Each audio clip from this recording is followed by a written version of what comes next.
थोड़ी देर पहले एक वीडियो मैंने देखी है जिसमें मुझे बहुत ज़्यादा हंसी आ रही थी। एक अरमान खान है, एक यूट्यूबर है, जिन्होंने मीडिया पे जाकर कैमरा के सामने एक लड़के से पूछा कि आप मरियम नवाज़ साहिबा को कितना चाहते हैं, क्या उनकी पार्टी को आप सपोर्ट करते हैं? तो उसने कहा बिल्कुल उसको सपोर्ट करते हैं। तो जैसे ही उसने अगला सवाल पूछा तो बस कमाल का रिएक्शन मिला। तो आप वीडियो खुद देखें और इस वीडियो के ऊपर कमेंट्स तो ज़रूर बनता है, और वीडियो अच्छी लगे तो चैनल को प्लीज़ सब्सक्राइब कर दें।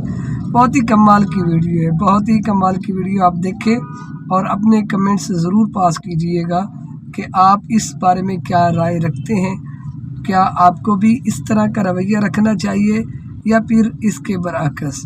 तो चलो चलते हैं उस वीडियो की तरफ। मरियम को आप अपना लीडर मानते हैं कि नहीं? ये तो बिल्कुल 100% मानते हैं। आपकी शादी हो गई? हाँ जी, शादी हुई। शादी हो गई। आप कैमरे के सामने दुआ करें अल्लाह ताला आपको मरियम जैसी बेटी अता करे।